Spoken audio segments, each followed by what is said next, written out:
Кол өнөр эзелдеден келе жаткан кесип, ал калктын өмүр турмушу менен ар дайым эри шаркак жашап келет. Байыртадан ата-бабаларыбыз өнөр туындуларынын ээсин чебер же уста ууз деп аташкан. Алар албетте табигаттын түрдүү кубулуштарын, ар кандай буюмдарына кеңири колдонушкан. Кыргыз айылдарында кол өнөр чеберлери көп болгон. Колдорунан келген өнөрлөрүн атасы баласына, энеси кыз келине үйрөтүп, урпактан урпакка калтырып келишкен. Назарыңыздарда көрөнгө көрсөтүүсү арбаңыздар.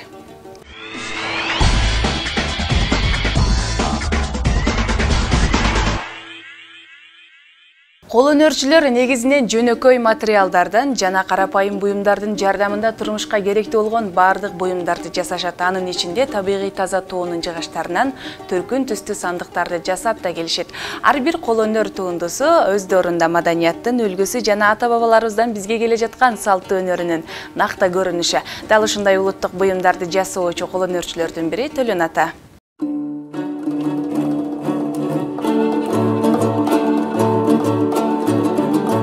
Түрдүү жыгачтарга толгон бул жай Төлөн атанын устаканасы.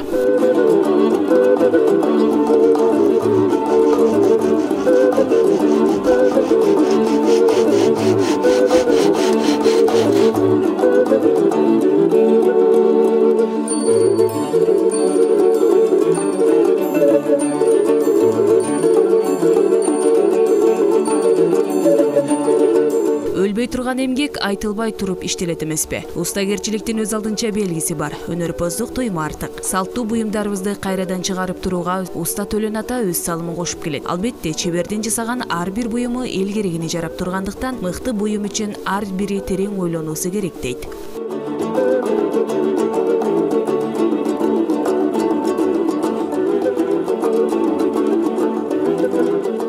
Бир көп адамдар ушул өзүмдүн ойлоом ушунча болуш керек экен да.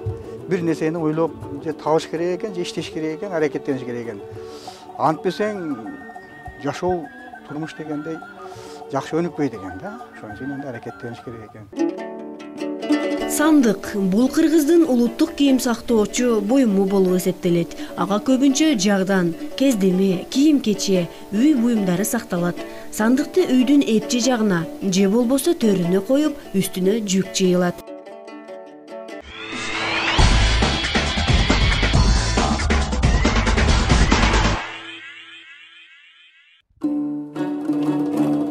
Сандыкты жасоо оңой көрүнгөнү менен бир топ эмгекти талап кылат. Аны жасоо ар бир адам баласынын эле колунан келе бербейт. Бул өндөрдө устачылыктын туу чокусу десек болот. Чыдамкайлыкты талап кылган жыгаччылык өнөрүндө сандыкты жасоого бир топ убакыт керектелет.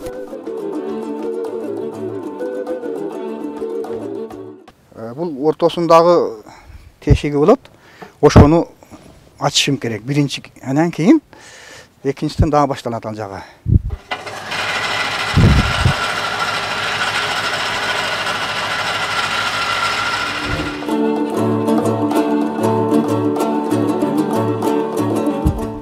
Бул энди арысы берси менен 2 жумага барат го. 2 жумада бүтөмдө бир ишикти. Эми жайында болсо бир күндө, бир аптада, анча-мынчада бир аптага чейин эртең менен таңзаарда туруп алып иштесең, ошентип бир аптада бүтүп калышы мүмкүн. Ата так иш үстүндө ары берси менен 2 аптада бүтөм да. Жакшы. Ар бир жасалган нерселер кургаш керек экен. Краскалар кургаш керек. Ошого байланыштуу аларды жайына келтириш керек да. Мына жанагы энди биринчи гана мына көрдүңөр. Мына же болуп кетти. Ушунун немесин эсебинен энди манайки материалдарды бул толко неме болушусу. Адашпашым керек да, адаштың, шону менен алар бузулат. Энди мына алардан баштайбыз. Булар карагай, толко карагайдан жасайбыз да. Карагай деген жыгач болот. Популярный азыр энди карагай да, карагайдан бөлөгүнү. Алы буларда тапташаш, мындай немелер болбойт да. Бирип кетпейт да, ошон үчүн шунан жасайбыз.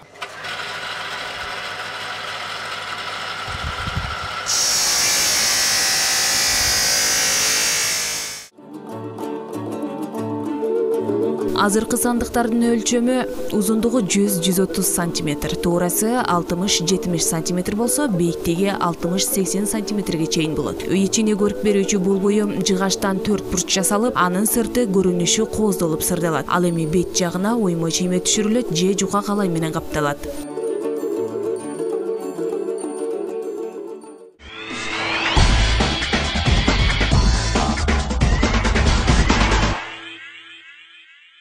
Арийне бир эле буюмду кайра кармай берүү чеберди тажатат. Ага караганда улам жаңы нускаларды жаратуу устаны улам укмуштуудай кызыктырып, жан дили менен берилип узанууга демөөр берет.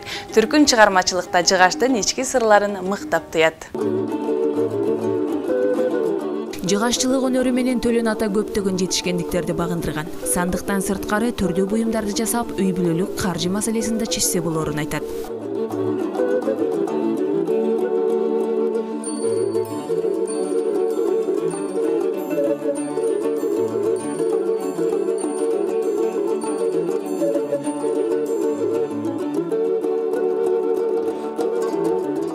Тирикчиликке мындай аганда баары керек экен. Себеп баарын жасабасаңыз болбойт. Энди 12 миң, 13 миңден болуп атат алды. Энди актайт экен, актабаганда бойт, актабаса ишиң жүрбөйт. Кызга сеп катары берилүүчү сандыктар албетте узак жылдап үй төрүнө көрүк берип туруусу үчүн жыгач буюмдун сапатына өзгөчө көңүл буруу керек. Сапаттуу болуш үчүн материал таза болуш керек. Материалдан сырткары аны кургатуу керек. Аябай кургатуу керек. Себеп кургабаса, бул жыгач деген нерсе жаны бар. Ушунчалык кургагандан кийин кичирейип кеткенден кийин немеси жоголот экен. Кичирейип кетсе, уже стыктар ачылып калат да, шел деп коебуз. Шел ачылып калат да. Ошон үчүн шо негизинен шого неме кылат. Краскаларды раса подбор бериш керек да. Канчалык жакшы краска болсо ошончолук немеңдин, ишиңдин көркүнө чатырган краска да.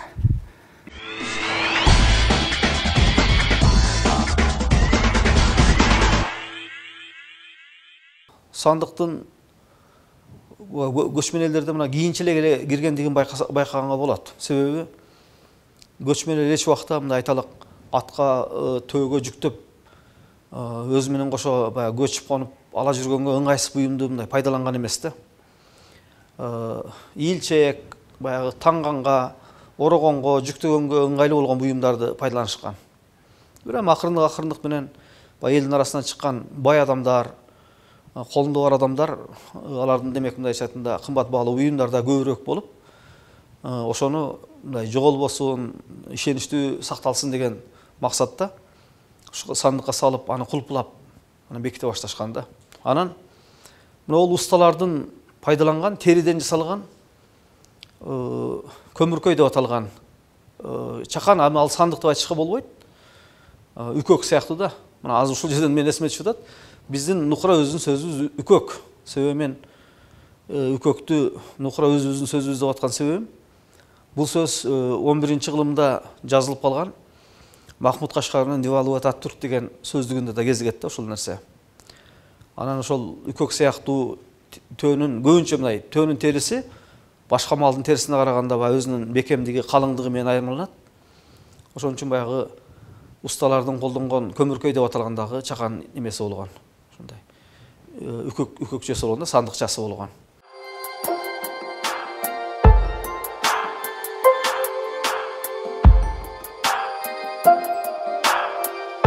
Көмүркөйдө зергерчилик, темирчилик, жыгаччылык жана башка устачылык жумуштарына керектүү куралдар жана буюмдар сакталат. Анын болжолдуу өлчөмү узундугу 40-50 см, туурасы 15-20 см, ал эми бийиктиги 35-40 см болот.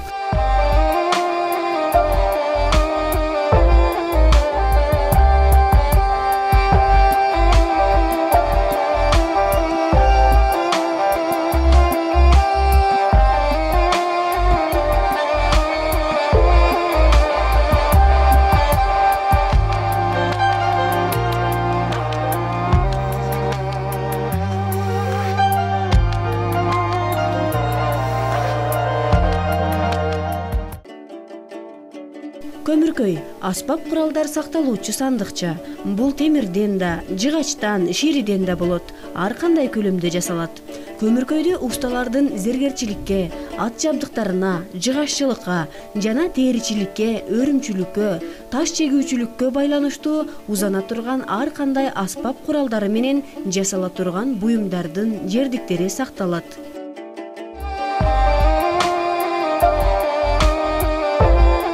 Жагдан жүктүн астына коюлат. Кырмалдуу жактан 40 килем кыргыздын жайын мен билем. Үкөк сандык абдыра деп айтылган ар кандай көлөмдө жасалат. Анын ичи жыгачтан үкөк өңдүү келип, сыртынан кол булгаары менен капталат. Же кол булгаарынын өзүнө бүткөрүлгөн жагдан да салттуу болот. Анын мындай бети зергерчиликте бай чегеленип, күмүш бөрктүү гүл мыктары урулуп, куйма кооз топчулар чөгөрүлүп жасалган жагдандар бүгүнкү чемодандарды элестетет. Мунун да кадимки үкөктөй сандыктай кулпу салгычы болот. Айталық жыгачтан жасалған сандық болуп аткан болсо, анан кийин анымдай бир кыйла коозураак болсун, ишеничтүү болсун деп туруп анан мындай темир менен каптаганы да чыккан да. Аны биздин тилибизде азыр жагдан деп коет ошол темир менен капталган сандыкты. Менимче мына азыр айылдагы көп эле үйлөрдө азырга чейин сакталып турат да. Ошону жагдан деп коет. Эмени ошондой жагданды ошо түнүкө менен капталган, анан түнүкө кори деп коюшат да. Кор деген ошо иш деген сөз тажик тилинде. Түнүкө менен иштелген, капталган деген мааниде да. Мындайча айтканда ошол жагдан неменин ролун аткарып атат. Бүгүнкү күндөгү айталык сейфтин ролун аткарып атат да. Ал бир кыйла мындай салмактуу дагы, анан ишенимдүү дагы темир менен капталгандыктан, аны оңойлук менен чаап, талкалап алышка мүмкүн болбогондуктан ошол жагданды неме алганбыз деп аталып калган. Жагдан, баштык үстүк жагдандын чечилип баары чачылды. Бул көөнө буюмдарынын бир түрү. Тиричилик менен зергерчиликтин күчү менен көз аялта кооздолуучу. Буга кымбат баалуу буюмдар, адеми кийим-кечектер салынат. Акыркы убактарда сандыктарды престелген таарындыдан да жасап жүрүшөт. Сандыктын топсоого туташкан капкагы бар. Ал жабылат жана кулпуланат. Төө сандыктын кармагычы 2 капталынан чыгарылат. Ал эми кол сандыктын кармагычы үстүнөн кармагыдай кылып жасалат.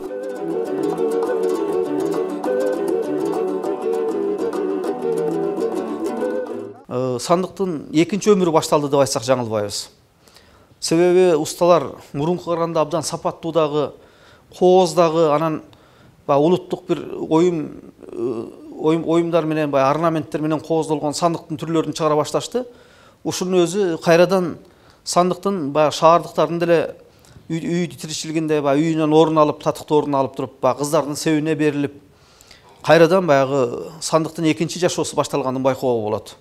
Мындайча айтканда, сандык бүгүн кайрадан биз эми баягы музейге тапшырууга бир аз эрте экендигин сезип атабыз. Биздин турмушубуздан өзүнүн ордун кайрадан ала баштады.